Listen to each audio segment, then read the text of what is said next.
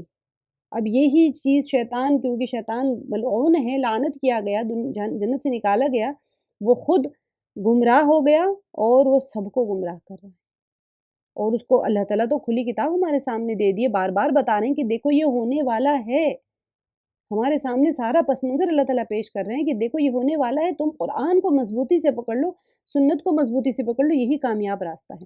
فَإِنَّهُمْ يَوْمَئِذٍ فِي الْعَذَابِ مُشْتَرِكُونَ، سو اب آج کے دن تو سب کے سب عذاب میں شریک ہیں۔ کیوں؟ اس لیے کہ ان کا جرم بھی ملا جلا تھا، جیسے انہوں نے جرم کیا تھا دنیا میں، بس اب یہاں پر گناہ کیا، شرک کیا، فساد مچایا، جس طریقے کا گناہ کیا دنیا میں، وہ طریقے کا اب چلو تم سارے لوگ گناہ میں برابر کے شریک تھے، اب یہاں عذاب میں بھی تم شریک ہی ہو۔ اِنَّ كَذَلِكَ نَفْعَلُ بِالْمُجْرِمِينَ، ہم گناہ گاروں کے ساتھ اسی طرح کیا کرتے ہیں۔ اب دیکھیے ہر قسم کے گناہ گاروں کے ساتھ ہمارا یہی معاملہ ہے، اور اب وہ سب ہمارا عذاب بھگتیں گے۔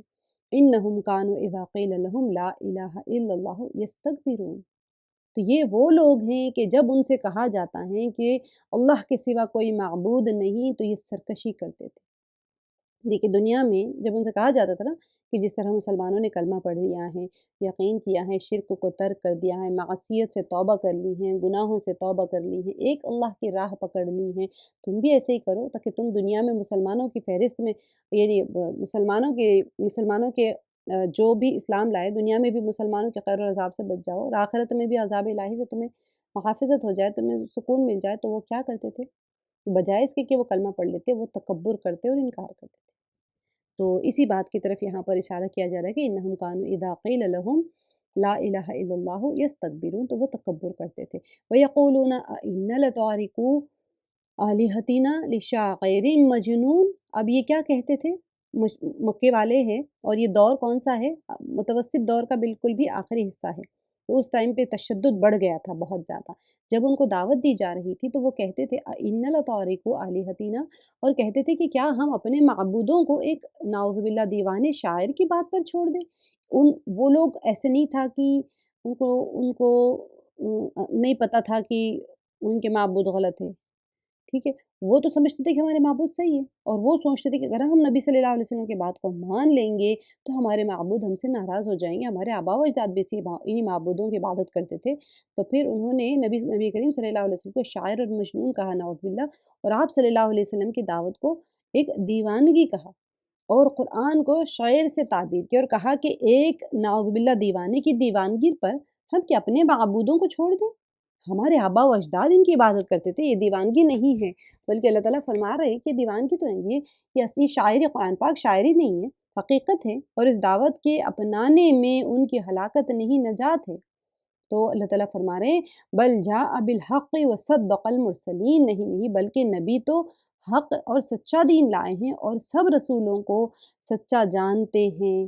اب یہ نہیں کہ صرف ایک دین لے کے آئے، پچھلے تمام انبیاء نے بھی یہی کیا تھا، ان کی بھی دعوت ایسی ہی ہوا کرتی تھی، وہ بھی تو یہی کیا کرتے تھے، دوسروں کو دعوت دیتے تھے، قرآن پاک کی طرف بلاتے تھے، اور جو کتاب ہے یہ پچھلی انبیاء کی اور پچھلی کتابوں کی بھی تو تصدیق کرنے والی ہے۔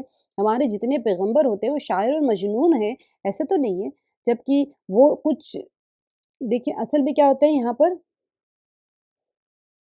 کوئی عوض تو نہیں پوچھ رہے، کوئی مال تو نہیں پوچھ رہے، وہ جتنے نبی آتے ہیں وہ سچائی کے ساتھ آتے ہیں، حق کی بات لاتے ہیں، اور سب کے پاس ایک ہی دین ہوتا ہے، یہ کوئی دیوانہ اور مجنون کا کام نہیں ہے۔ انکم لذائق العذاب العلیم، یقیناً تم دردناک عذاب کا مزہ چکھنے والے ہو۔ یہاں پر وما تجزون الا ما کنتم تعملون، تمہیں اسی کا بدلہ دیا جائے گا جو تم کرتے تھے۔ یہ جہنمیوں کو اس وقت کہا جائے گا جب وہ کھڑے ایک دوسرے سے پوچھ رہے ہوں گے، اور ساتھ ہی وضاحت کر دی جائے گی کہ یہ ظلم نہیں ہے، بلکہ تمہارے جو تم نے دنیا میں عمل کیا تھا نا اسی کا بدلہ ہے جو تم پا رہے ہو، یہاں پر تمہارے اوپر کوئی ظلم نہیں ہو رہا ہے، سب تمہارے اپنے عملوں کا بدلہ ہے۔ الا عباد اللہ المخلصین، اب دیکھیے یہ پورے جہنمیوں کا اوپر آیت نمبر 39 تک آ گیا، 22 سے لے کے 39 تک۔ اب انسان کو دل میں ڈر ہوتا ہے نا کہ میں کہاں ہوں اس میں، کہیں میرا بھی تو یہی حال نہ ہو جائے۔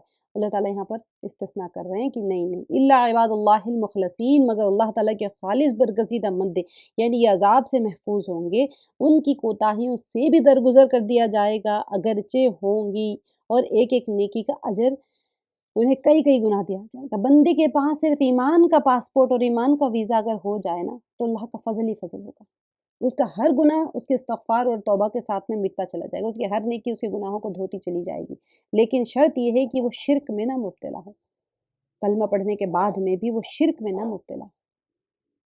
اولئک لہم رزق معلوم، انہی کے لیے مقررہ روزی ہیں، اب کس کے لیے ہی؟ نیکوکار مخلص بندوں کے لیے۔ فواکہ وہم مکرمون، ہر طرح کے میوے اور وہ باعزت و اکرام ہوں گے۔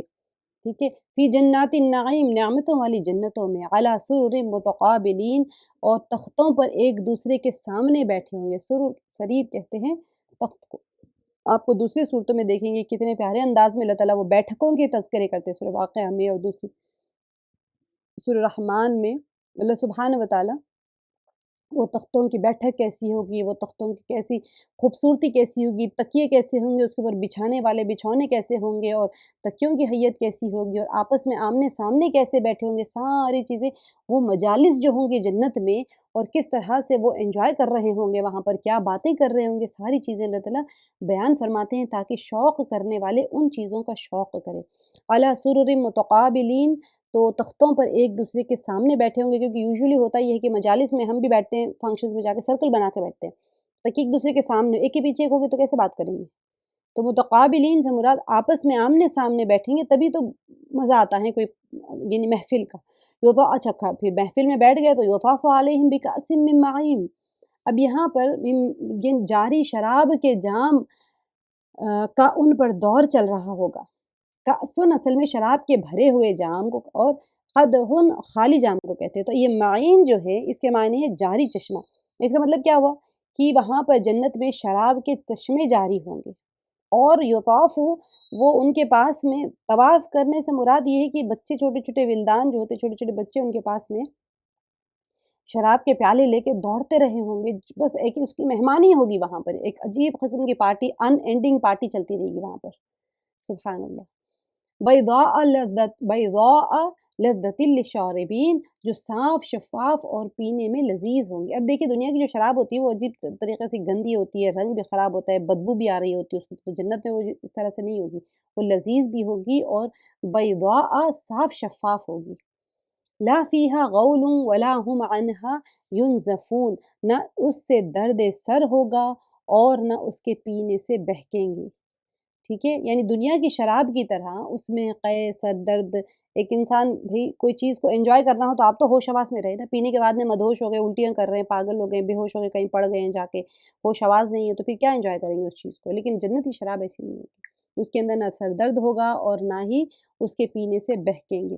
وعندہم قاصرات الطرف عین، اور ان کے پاس نیچی نظروں بڑی بڑی آنکھوں والی حوریں ہوں گی۔ اب یہاں پر ایک سوال ہوتا ہے کہ بھئی کیا صرف مردوں کو حوریں ملیں گی، تو پھر جنتی عورتوں کو کیا ملیں گی؟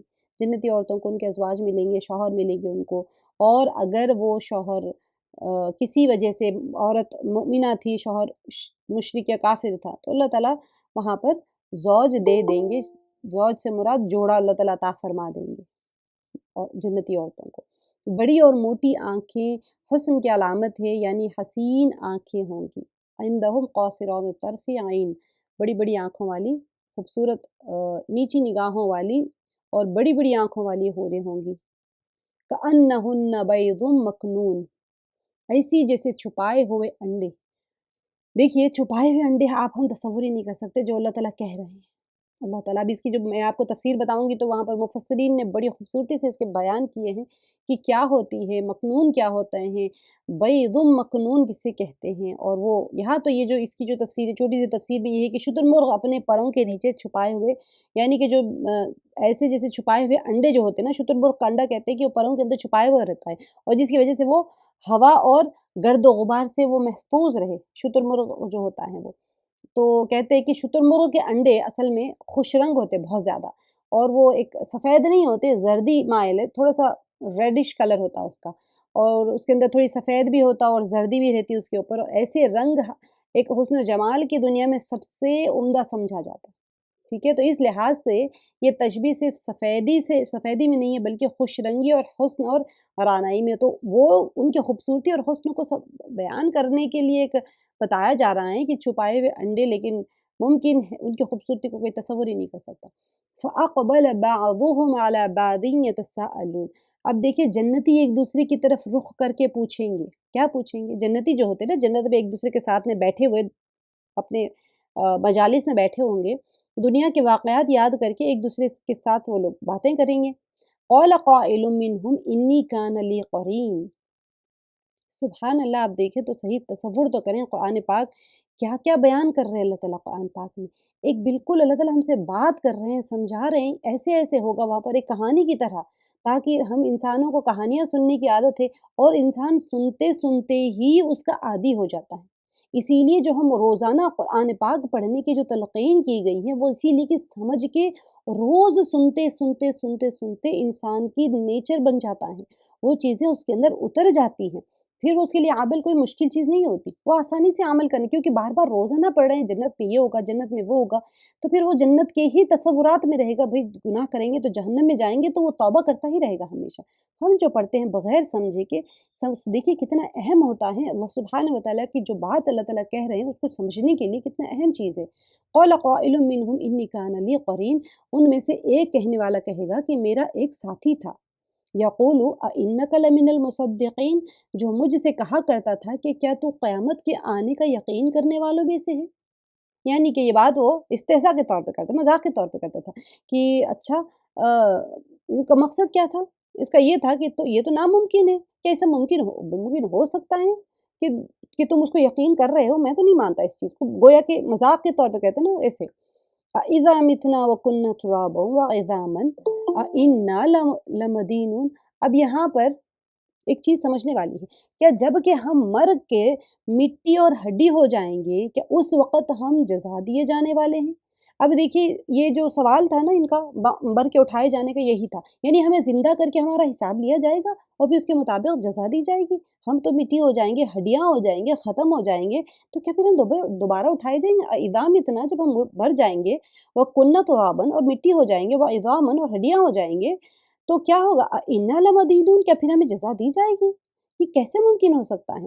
تو اللہ تعالیٰ نے کیا بتا دیا پیچھے کی آیت میں آپ نے پڑھ لیا کہ نفقہ ثانی جو ہوگی وہ ایک چیخ کی طرح ہوگی، وہ اچانک اپنے قبروں سے اٹھ جائیں گے اور وہ مٹی نہیں ہوں گے، یکایک وہ کھڑے ہو جائیں گے اور وہ دیکھنے لگ جائیں گے، یعنی ان کو بینائی بھی مل جائے گی اور وہ کھڑے ہو جائیں گے بالکل صحیح سالم، ان کے اندر روح بھی ڈال دی جائے گی۔ ایسے نہیں کہ مٹی کا پتلا کھڑا ہے، آپ پورے جسامت کے ساتھ کھڑے ہو جائیں گے اور یہ اچانک ہوگا۔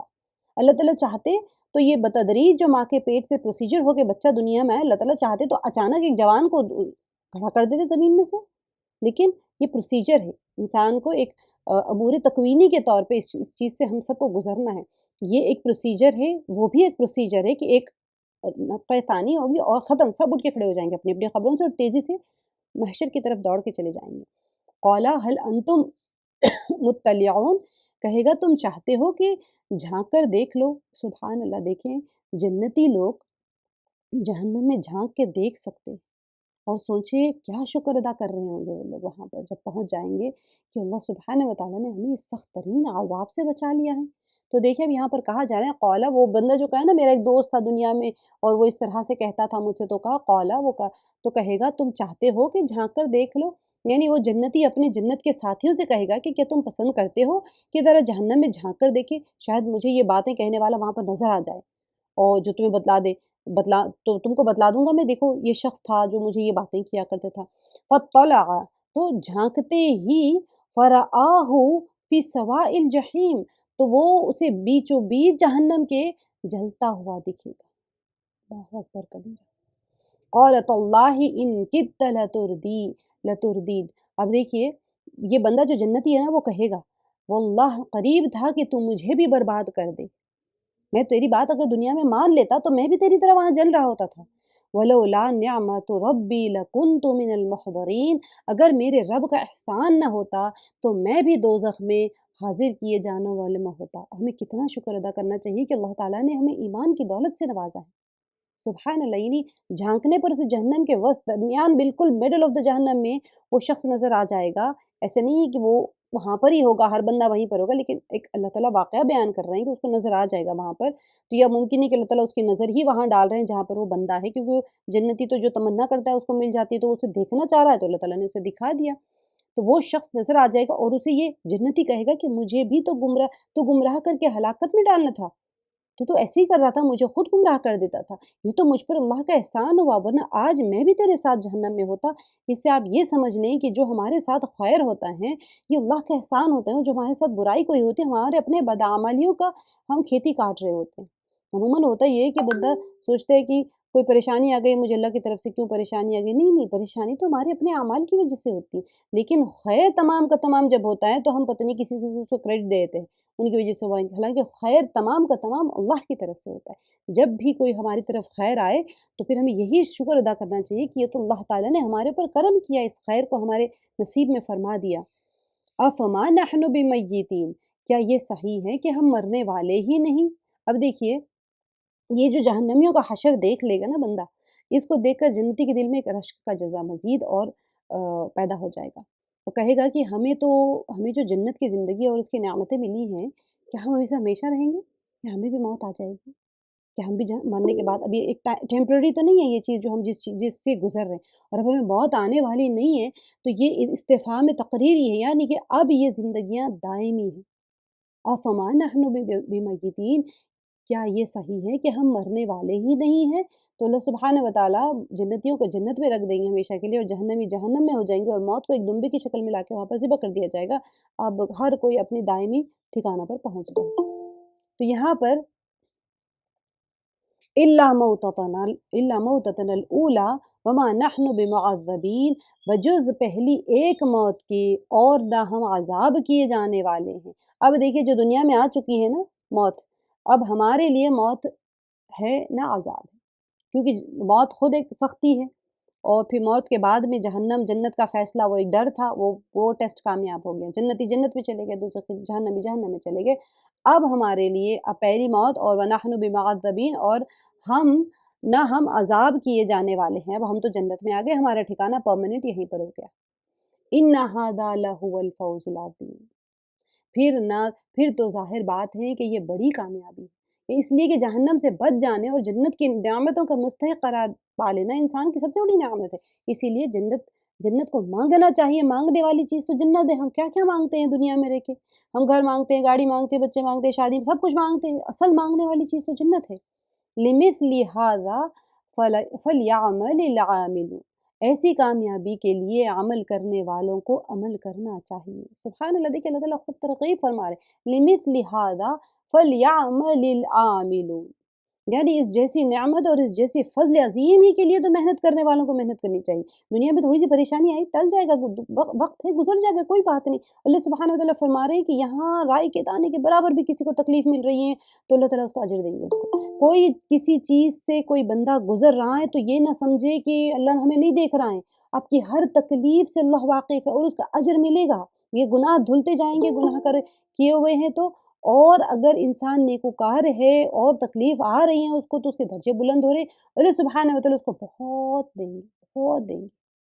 جنت کے لیے تو کوشش کرنا ہے نا، دنیا میں تکلیف اٹھانا کوئی بات نہیں، تو ٹیمپرری ٹھکانا ہے ہمارا۔ اذالک خیر نزلا ام شجرۃ الزقوم، اب دیکھیے سبحان اللہ، اللہ تبارک کا ایسے پوچھ رہے کہ یہ مہمانی اچھی ہے یا سینڈ یعنی زقوم کا درخت؟ اب پیچھے جنتیوں کا ہونے کے بعد میں ان کی مہمانی بتا دی کہ ابھی تو یہاں تو مہمانی نہیں آئی، دوسری صورتوں میں آپ دیکھیں گے کہ کیسے ان کا نزل ہوگا۔ نزل میں نے آپ کو بتایا تھا، نزل وہ سٹارٹرز جو مہمان نوازی ہوتی ہیں، آپ کسی کے پاس جاتے ہی آپ کو سب سے پہلے جو سٹارٹرز یا کوئی آپ کے استقبالیہ کوئی چیز آپ کو پیش کی جاتی ہے اس کو کہتے ہیں نزل۔ یہ تو جنت العدن ہے یا جنت کی جو نعمتیں ہیں، یہ تو نزل ہے، ابھی تو جنت کی زندگی شروع ہوئی ہے، ابھی تو تم کو بہت انجوائے کرنا ہے جنت میں۔ تو یہ جو نزل ہے، جو استقبالیہ انسان کو جو نعمتیں ملیں گی، اسی میں وہ ایک دم بہت خوش ہو کے ایک دم ایسے ہو جائے گا، دعائیں کرے گا، شکر ادا کرے گا، اوہو میں تو جہنم سے بچ گیا، اور یہ وہ، تو اللہ تعالیٰ کہہ رہے ہیں یہ تو نزل ہے، ابھی تو تمہیں تو ہمیشہ یہی رہنا ہے، تو بہت لمبا انجوائمنٹ ہے تمہارے لیے۔ تو ذالک خیر نزلا ام شجرۃ الزقوم، کیا یہ مہمانی اچھی ہے یا پھر زقوم کا درخت، سینڈ یا زقوم کا درخت ہے؟ اب دیکھیے زقوم کے درخت کے بارے میں، یہ اصل میں زقوم جو ہے تزقمن سے مشتق ہے۔ اس کے معنی کیا ہوتا ہے؟ ایک بدبودار اور ایک کریا چیز کے نگلنے کے ہے اصل میں، اور یہ جو اس درخت کا پھل بھی کھانا اہل جہنم کے لیے سخت ناگوار ہوگا، کیونکہ وہ جو زقوم درخت ہوگا، کانٹے دار درخت ہوگا، اس کا پھل آپ دیکھیں گے دوسری صورتوں میں اس پھل کی کیفیت بھی بتائی اللہ تعالیٰ نے، وہ کڑوا ہوگا، گرم ہوگا، کانٹے دار ہوگا، نہ صرف مطلب کانٹے دار ہوتے ہیں نا درخت، دنیا کڑوے بھی ہوں گے لیکن وہ گرم بھی ہوگا، اور جب آپ کھائیں گے اس کو تو چیرے جائے گا، آنتیں اور گلا سب۔ اس کو دوسری جگہوں پر اللہ تعالیٰ نے بہت وضاحت کے ساتھ میں اس درخت کو بھی بیان کیا ہے، کیونکہ سخت بدبودار، کڑوا اور نہایت کریا ہوگا۔ بعض لوگ کہتے ہیں کہ یہ دنیا کے درختوں میں سے ہے اور عربوں میں متعارف ہے، عرب پہچانتے تھے۔ اب دیکھیے، ان کو وہاں پر ایک ڈاؤٹ تھا کہ دنیا میں یہ بعض نے کہا کہ دنیاوی درخت نہیں ہے۔ اب جو اہل دنیا کے لوگ جو جس کو نہیں جانتے انہوں نے کہا کہ یہ دنیا کا درخت نہیں ہے، لیکن بعض وہ لوگ کیا کہتے تھے کہ آگ ہے جہنم میں تو درخت کیسے رہ سکتا ہے؟ یہ بھی تو ان کا ایک سوال ہوتا تھا، اللہ تعالیٰ اس کا جواب بھی فرماتے ہیں کہ إِنَّ جَعَلْنَاهَا فِتْنَةً لِلظَّالِمِينَ، جسے ہم نے ظالموں کے لیے سخت آزمائش بنا رکھا ہے۔ اب دیکھیے آزمائش اس لیے ہے کہ اس کا پھل کھانا بجائے خود ایک بڑی آزمائش ہے۔ وہ کیسے کھائے؟ اتنا بھوکا ہو جائے گا جہنم میں۔ اللہ تعالیٰ حفاظت فرمائے ہم سب کی جہنم کے اس عذاب سے کہ وہ درخت کا وہ کڑوا پھل کھا لے گا، کانٹے دار ہوگا، بدبودار ہوگا اور گرم ہوگا۔ بعض نے اسے اس اعتبار سے آزمائش کہا کہ اس کے وجود کا انہوں نے انکار کیا۔ جہنم میں انہوں نے کہا تھا کہ آگ ہوگی تو درخت کیسے ہوگا، تو یہ اس لیے ان کے لیے آزمائش ہوگی، اچھا تم دنیا میں درخت ہونے کا ہی انکار کرتے تھے، اب کھاؤ اس کو۔ بعض جو عرب تھے وہ کہتے تھے کہ ہمارے جو اونٹ ہے یہ زقوم کھا کے موٹے تازے ہو جاتے ہیں، کیونکہ جو ریگستان میں جو زقوم کا درخت ہوتا ہے، کانٹے دار درخت، زقوم میں تو کانٹے دار درخت، تو وہ کہتے تھے ہمارے اونٹ تو یہی کھاتے ہیں، ہم بھی کھا لیں گے۔ مطلب ان کو طنز کے طور پہ، استہزاء کے طور پہ کہتے تھے، مذاق کے طور پہ، کہ جب یہ کھا سکتے ہیں ہمارے اونٹ تو ہم بھی کھا لیں گے، ہم بھی موٹے تازے ہو جائیں گے۔ اللہ تعالیٰ دوسری صورت میں بتاتے ہیں کہ یہ کھانے سے تمہاری بھوک بھی نہیں مٹے گی اور تمہیں طاقت بھی نہیں آئے گی، تم موٹے تازے بھی نہیں ہوں گے۔ سزا کے بھی مذاق اڑایا کرتے تھے یہ لوگ۔ تو یہاں پر ظالمین سے مراد اہل جہنم ہیں جن پر جہنم واجب ہوگی۔ إِنَّ جَعَلْنَاهَا فِتْنَةً لِلظَّالِمِينَ، تو یہ جسے ہم نے ظالموں کے لیے سخت آزمائش بنا کر رکھا ہے، تو آزمائش اس لیے کہ ان کو کھانا پڑے گا وہ چیز وہاں پر جا کے، اور بہت سخت چیز، سخت بدبودار اور گرم اور کڑوا ہوگا اور کانٹے دار بھی ہوگا۔ إِنَّهَا شَجَرَةٌ تَخْرُجُ فِي أَصْلِ الْجَحِيمِ، یہ کہاں سے آ رہا ہے درخت؟ یہ لوگ کہتے تھے نا کہ جہنم میں آگ ہے تو پھر جل کیوں نہیں جاتا ہے درخت؟ تو اللہ تعالیٰ فرما رہے ہیں کہ بے شک وہ درخت جہنم کی جڑ میں سے نکلتا ہے، یعنی اس کی جڑ جہنم کی گہرائی میں ہوگی، البتہ اس کی شاخیں ہر طرف پھیلی ہوئی ہیں۔ آپ سوچیں جہنم میں پانی تو نہیں جاتا ہے نا، تو وہ درخت ہی آگ سے نشوونما پا رہا ہے، تو ڈیفینیٹلی وہ جلے گا کیسے؟ اللہ تعالیٰ نے وہاں پر رکھا ہے۔ تو طلعها كأنه رؤوس الشیاطین، اس کی جو خوشے ہوں گے، جس کے خوشے شیطانوں کے سروں جیسے ہوتے ہیں۔ اب دیکھیے مطلب اس کے جو خوشے جو پھل لگتا ہے نا وہ کیسے ہوگا، اسے شناعت اور قباحت میں شیطانوں کے سروں سے تشبیہ دی گئی کہ وہ دیکھنے میں شیطانوں کے سر کی طرح ہوگے، تو ڈراؤنی ہوتے۔ اب دیکھیے کوئی اچھی چیز کو دیکھتے ہو تو ہم کہتے ہیں فرشتے کی طرح ہے، تو وہ اتنی دیکھنے میں بھی اتنے ڈراؤنی ہوں گے اس کے خوشے کی، شیطانوں کے سروں کی طرح ہوں گے وہ لوگ۔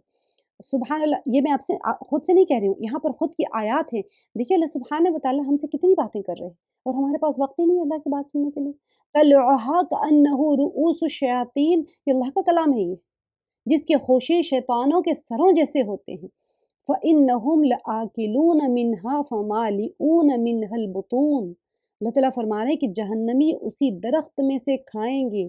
فَإِنَّهُمْ لَآكِلُونَ، عقل کہتے کھانے کو، تو لَآكِلُونَ وہ کھا رہے ہوں گے اس درخت سے، فَمَالِئُونَ پیٹ بھر رہے ہوں گے، مِنْهَا بُطُونَ تو اور اسی سے وہ پیٹ بھریں گے، یعنی یہ انہیں نہایت کراہت سے کھانا پڑے گا، جس سے ظاہر بات ہے کہ پیٹ بوجھل ہی ہوں گے، بھرنے کے تو سوال ہی نہیں، وہ تو پیٹ چیرے جاتے ہیں، لیکن کھانا تو پڑے گا ان کو، جہنم کی غذا ان کی وہی ہوگی۔ تو اللہ تعالیٰ نے کیا فرمایا پیچھے آیت میں کہ اذالک خیر نزلا ام شجرۃ الزقوم، تو جنت کی نزل بہتر ہے تمہارے لیے، جہنم چاہیے۔ ثم ان لهم علیہا لشوبا من حمیم، پھر اس پر گرم جلتے جلتے پانی کی ملونی ہوگی۔ ملعون جو پیٹ بھرنا ہوگا تو یہ کیا ہوگا، کھانے کے بعد میں انہیں پانی کی طلب ہوگی تو پھر کھولتا ہوا گرم پانی انہیں دیا جائے گا، جس کے پینے سے ان کے انتڑیاں کٹ جائیں گی۔ کھولتا ہوا پانی جو گندگیاں جو بہہ رہی ہوں گی نا زخموں میں سے جہنمیوں کے، وہ ان کو پینے کے لیے دیا جائے گا، اور کھولتا ہوا پانی ہوگا جس سے ان کی آنتیں کٹ جائیں گی۔ اللہ سبحانہ وتعالی ہم سب کی حفاظت فرمائے، اور جب ہم جہنم سے پناہ مانگے تو یہ تصور ہمارے ذہن میں ہو کہ جو اللہ تعالیٰ فرما رہے ہیں کہ ہاں یہ چیز ہے جس سے پناہ مانگنے والوں کو پناہ مانگنی چاہیے، اور جنت وہ چیز ہے جس کے لیے کوشش کرنے والوں کو کوشش کرنی چاہیے۔ ثم ان مرجعہم لإلی الجحیم، پھر ان سب کا لوٹنا جہنم کی آگ کے ڈھیر کی طرف ہوگا۔ اب دیکھیے زقوم کے کھانے اور گرم پانی کے پینے کے بعد میں انہیں دوبارہ جہنم میں پھینک دیا جائے۔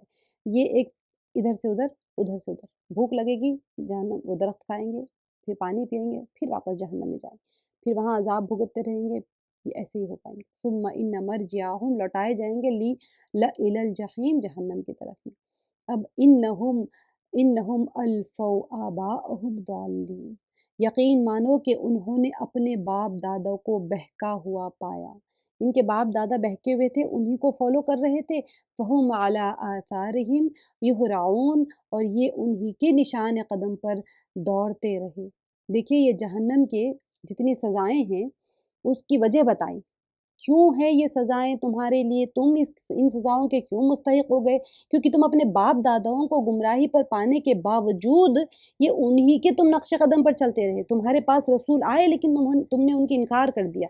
دلیل اور حجت کے مقابلے میں کیا کیا تم نے؟ اللہ تعالیٰ نے تو دلیلیں دی ہیں، حجتیں دی ہیں، نشانیاں بیان کی ہیں، سب کچھ بیان کرنے کے بعد میں تم نے کیا کیا؟ تم نے ان کی اندھی تقلید کی، ان کو فالو کر لیا اندھا۔ یہ جو آیا ہے اہراؤن، یہ یہرعون جو ہے، اہراؤن اصل میں اسراؤن کے معنی میں، یعنی کہ دوڑنا اور نہایت شوق سے اور لپک کر پکڑنا اور اختیار کرنا۔ یعنی تم نے کیا کیا؟ اپنے آباء و اجداد کے نقش قدم پر دوڑتے رہے، تم انہی کو فالو کرتے رہے تم۔ یہ اصل سب سے خطرناک چیز ہے۔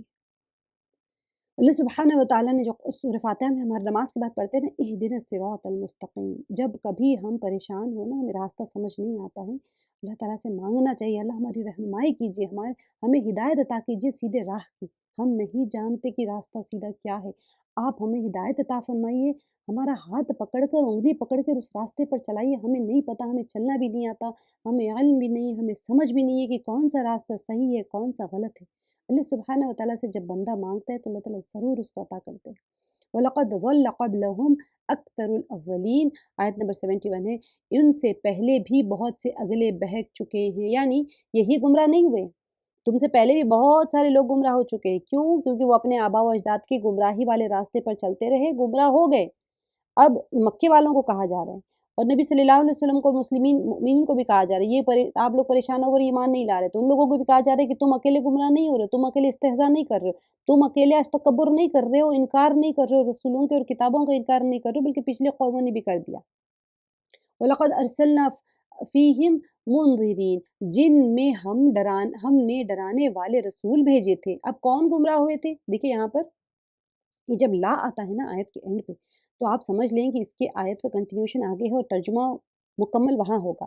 اب اس کو اگر میں پورا آیت کو ترجمہ دیکھوں، ان سے پہلے بھی بہت سے اگلے بہک چکے ہیں جن میں ہم ڈرانے والے رسول بھیجے تھے۔ کوشش کریے کہ جب کبھی آپ پڑھ رہے ہو تو جب یہاں کبھی لا آئے نا، تو اس کو آگے کی اینڈ تک جا کے دونوں کو ملا کے ترجمہ پڑھے تو آپ کو سمجھ آئے گا، ٹھیک ہے؟ یعنی ان سے پہلے لوگوں میں انہوں نے حق کا پیغام بھی پہنچایا، اور عدم قبول قبول نہیں کرنے کی صورت میں انہیں اللہ کے عذاب سے ڈرایا۔ پچھلے نبی بھی یہی کرتے تھے، لیکن ان پر کوئی اثر نہیں ہوا، تو کیا ہوا؟ نتیجتاً ان کے اوپر تباہی آ پہنچی۔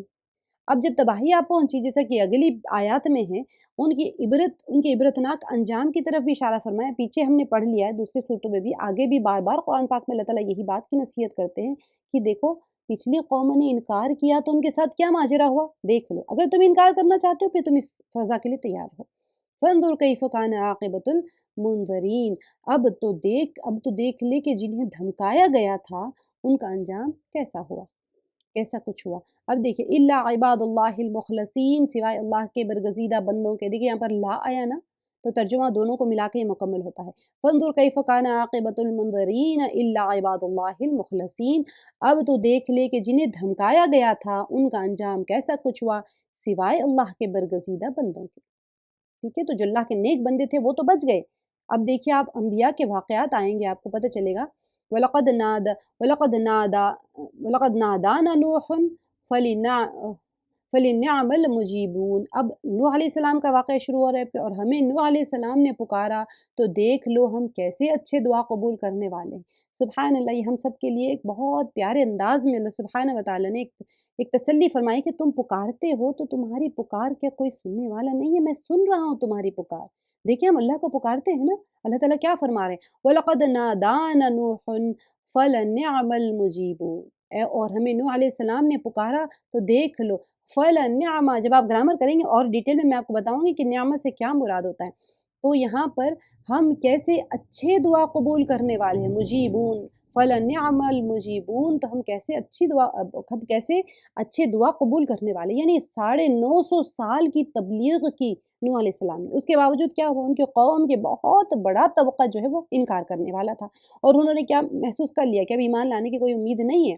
تو انہوں نے اپنے رب کو پکارا، فَدَعَا رَبَّهُ أَنِّي مَغْلُوبٌ فَانتَصِرْ، سورہ قمر میں آپ پڑھیں گے انشاءاللہ. تو یہ یا اللہ میں مغلوب ہوں، میری مدد فرما. اب کیا ہوا، چنانچہ ہم نے نوح علیہ السلام کی دعا قبول کی اور ان کی قوم کو طوفان بھیج کر ہلاک کر دیا. آگے فرمائیں وَنَجَّيْنَاهُ وَأَهْلَهُ مِنَ الْكَرْبِ الْعَظِيمِ، ہم نے اسے یعنی نوح علیہ السلام کو اور ان کے گھر والوں کو، اب دیکھیے اہلن سے مراد حضرت نوح علیہ السلام پر ایمان لانے والے بھی ہیں، ٹھیک ہے، جن میں ان کے گھر کے افراد بھی ہیں، اور جو کہ مومن تھے، جو مومن تھے افراد وہ اہلن میں شمار ہو جائیں گے. ان کی زوجہ اور ایک بیٹا ایمان نہیں لایا تھا تو وہ ان کی اہل میں نہیں ہوں گے. بعض مفسرین نے ان کی کل تعداد 80 بتلائی جو نوح علیہ السلام کے اوپر ایمان لائے، صرف 80 لوگ، 900 سال دعوت دیتے رہے، صرف 80 لوگ ایمان لائے. اس میں آپ کی بیوی اور ایک لڑکا شامل نہیں ہے جو مومن نہیں تھے، تو ان کو طوفان نے ان کو غرق کر دیا تھا. اور کرب عظیم جو تھا وہ ایک بہت بڑی مصیبت ہے، اس سے مراد وہ سیلاب تھا. آپ سب کو بتائے کہ سیلاب آیا تھا نوح علیہ السلام کو اور سب کو غرق کر دیا تھا. تو یہاں پر وَنَجَّيْنَاهُ وَأَهْلَهُ مِنَ الْكَرْبِ الْعَظِيمِ، اور ہم نے ان کو نوح علیہ السلام کو اور ان کے گھر والوں کو اس زبردست مصیبت سے بچا لیا. وَجَعَلْنَا ذُرِّيَّتَهُ هُمُ الْبَاقِينَ، اور اس کی اولاد کو ہم نے باقی رہنے والی بنا دی. اب نوح علیہ السلام کی اولاد دیکھیں، اکثر مفسرین کے قول کے مطابق حضرت نوح علیہ السلام کے 3 بیٹے تھے، ٹھیک ہے، حام، ثام اور یافث. یہ آپ دیکھیں گے جب بھی میں آپ کو تفسیر بتاتی رہوں گی وہاں پر بھی آتا رہے گا. اب ان کے اس سے بعد کی جتنی نسل انسانی چلی ہے نا، اسی لیے حضرت نوح علیہ السلام کو آدم ثانی بھی کہا جاتا ہے، کیونکہ اس وقت سب ختم ہو گیا تھا روئے زمین کے اوپر. تو یعنی آدم علیہ السلام کی طرح آدم علیہ السلام کے بعد یہ دوسرے ابو البشر ہیں. بعض مفسرین کا قول ہے، ٹھیک ہے. کبھی کبھی مفسرین کے اقوال ہسٹری سے کانٹراڈکٹ کر جاتے ہیں، تو اس کا مطلب یہ نہیں ہے کہ آپ کہیں کہ قرآن میں ہم نے اسے پڑھا تھا. آیت میں یہ نہیں ہے، مفسرین کے اقوال میں کانٹراڈکشن آ سکتا ہے، تو کوئی مسئلہ نہیں ہوتا ہے، مفسرین کے اقوال ہے. قرآن میں کبھی بھی کوئی سائنس، کوئی ہسٹری میں کانٹراڈکشن نہیں آ سکتا، کبھی بھی نہیں آتا، ٹھیک ہے. اللہ تعالیٰ نے اتنا فرما دیا کہ وَجَعَلْنَا ذُرِّيَّتَهُ هُمُ الْبَاقِينَ، اور اس کی اولاد کو ہم نے باقی رہنے والی بنا دی، ٹھیک ہے. اب یہاں پر ان کی جو نسل کے بارے میں ہے کہ سام کی نسل سے عرب، فارس، روم اور یہود نصارہ سارے ہیں، ٹھیک ہے. حام، سام اور یافس 3 اولادیں تھیں ان کی.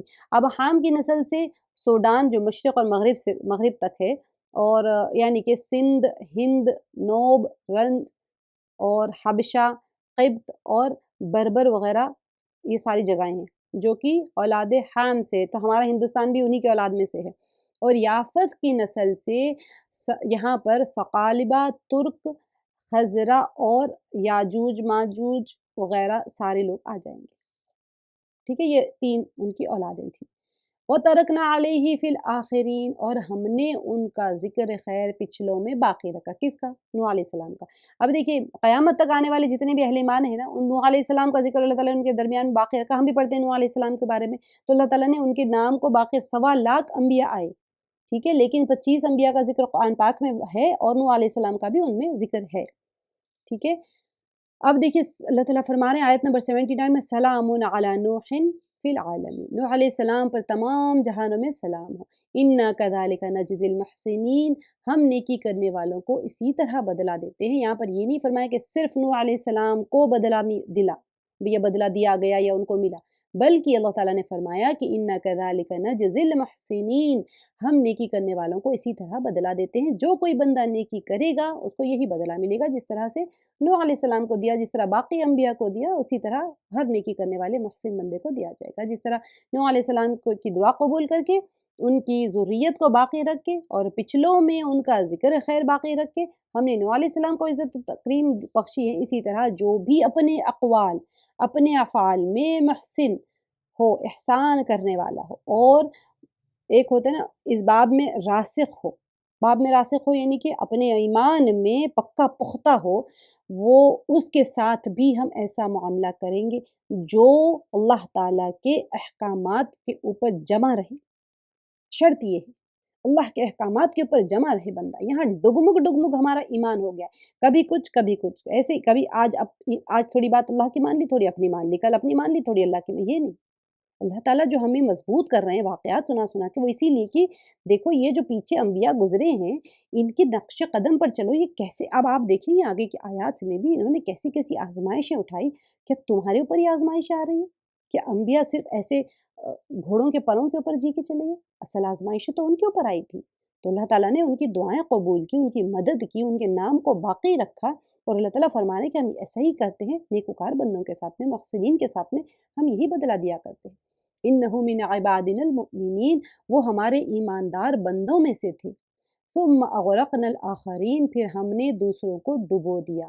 وَإِنَّ مِنْ شِيَعَتِهِ لَإِبْرَاهِيمَ، اور اس نوح علیہ السلام کی تابعداری کرنے والوں میں سے ہی ابراہیم علیہ السلام بھی تھے۔ شیعہ جو ہوتا ہے اس کے معنی ہوتے ہیں گروہ یا کوئی انسان پیروکاری، یعنی فالو کرنے والا، ٹھیک ہے، یعنی ابراہیم علیہ السلام بھی اہل دین اور اہل توحید کے اسی گروہ سے ہیں جو نوح علیہ السلام کی طرح تھے۔ دیکھیں نوح علیہ السلام جو راستے پہ تھے، ابراہیم علیہ السلام نے ان کو فالو کیا۔ سارے انبیاء فالو کرتے ہیں کس راستے کو؟ جو راستہ اللہ تعالیٰ نے بتایا۔ فالوورز آف انبیاء، ہم بھی انبیاء کو فالو کر رہے ہیں، مطلب کہ ہم اس راستے کو فالو کر رہے ہیں جو کہ اللہ تعالیٰ نے نبی کو بتایا، ٹھیک ہے۔ تو یہاں پر وَإِنَّ مِنْ شِيَعَتِهِ لَإِبْرَاهِيمَ، اور اس کے یعنی نوح علیہ السلام کی تابعداری کرنے والوں میں سے ہی ابراہیم علیہ السلام بھی تھے۔ اب یہاں سے ابراہیم علیہ السلام کا واقعہ شروع ہو گیا۔ اِذْ جَاءَ رَبَّهُ بِقَلْبٍ سَلِيمٍ، جب کہ اپنے رب کے پاس بے عیب دل لائے۔ سبحان اللہ۔ قلب سلیم کا میں کبھی آپ لوگوں کو بتاؤں گی کہ قلب سلیم ہوتا کیا ہے۔ اصل میں قلب سلیم کوئی معمولی چیز نہیں ہوتی، بڑی محنت کرنی پڑتی ہے اپنے دل کو خالص اللہ کے لیے بے عیب بنانے کے لیے۔ ہمارے دل کو بے عیب بنانا ہے۔ ہمارے دل میں تو دنیا کے عیب بسے ہوئے نا، کینہ، حسد، غصہ، کسی کے بارے میں کسی کی ہم خوشی نہیں دے سکتے، ہم برداشت نہیں کر سکتے، ہم صبر نہیں کر سکتے، اللہ کے حکم کو ہم پیچھے ڈال دیتے ہیں، اپنی نفس کو ہم آگے ڈال دیتے ہیں۔ یہ سارے عیوب ہیں دل کے، یہ بیماریاں ہیں روح کی۔ جب ان کو صاف کرنا شروع کریں گے تو پھر قلب سلیم ملتا ہے۔ تو اللہ تعالیٰ فرما رہے ہیں ابراہیم علیہ السلام اذ جاء ربہ بقلب سلیم، جب کہ اپنے رب کے پاس بے عیب دل لائے۔ اذ قال لأبیہ وقومہ ماذا تعبدون، انہوں نے اپنے باپ اور اپنی قوم سے کہا کہ تم کیا پوج رہے ہو۔ آپ نے ابراہیم علیہ السلام کا واقعہ کر لیا، ہمارے ساتھ میں ہم نے کیا، جنہوں نے کیا ہے ان کو تو پتہ ہے کہ ابراہیم علیہ السلام کے وہ کس کے گھر میں پیدا ہوئے تھے۔ ان کے جو چچا تھے یا ان کے والد تھے، بعض اقوال کہتے کہ وہ ان کے چچا تھے، بہرحال وہ جس گھر میں پیدا ہوئے وہاں پر بتوں کی پوجا ہوتی تھی، بت پجاری تھے ان کے بہت بڑے، اور گھر میں ہی بت بنتے تھے ان کے۔ تو اللہ سبحانہ وتعالیٰ نے اس گھر میں ان کو توحید کے اوپر قائم رکھا۔ تو وہ کہتے تھے اذ قال لأبیہ، انہوں نے اپنے باپ اور اپنی قوم سے کہا کہ تم کیا پوج رہے ہو۔ افکن آلہۃ دون اللہ تریدون، کہ تم اللہ کے سوا گڑے ہوئے معبود چاہتے ہو۔ اب دیکھیں یہاں پر یہ ہے کہ اپنی طرف سے ہی جھوٹ گڑھ کے یہ معبود ہیں، یہ جو تم بنا رہے ہو تو تم خود بنا رہے ہو نا، تو اللہ کو چھوڑ کر ان کی عبادت کر رہے ہو۔ ذرا اس حال میں کہ پتھر کی مورتیاں جو تم اپنے ہاتھوں سے بنا رہے ہو اور تم اس کی عبادت کر رہے ہو، تو فما ظنکم برب العالمین، اچھا تو یہ بتلاؤ کہ تم نے رب العالمین کو کیا سمجھ رکھا ہے، یعنی کہ اتنی قبیح حرکت تم اللہ کے ساتھ شریک کر دیے۔ کچھ یہ لوگ ہیں جو کہ تم اپنے ہاتھوں سے بتوں کو بنا رہے ہو، جو خود اپنے آپ کو نہیں بنا سکتے، تو تمہاری کیا مدد کر سکتے ہیں؟ تو تم نے کیا سمجھ کے رکھا بھائی کہ قبیح حرکت کرنے کے باوجود تم پر اللہ تعالیٰ ناراض نہیں ہوگا، تمہیں سزا نہیں دے گا؟ فَنَظَرَ نَظْرَةً فِي النُّجُومِ، اب ابراہیم علیہ السلام نے ایک نگاہ ستاروں کی طرف اٹھائی، فَقَالَ إِنِّي سَقِيمٌ، اور کہا میں تو بیمار ہوں۔ یہ واقعہ کب کا ہوا تھا کہ ابراہیم علیہ السلام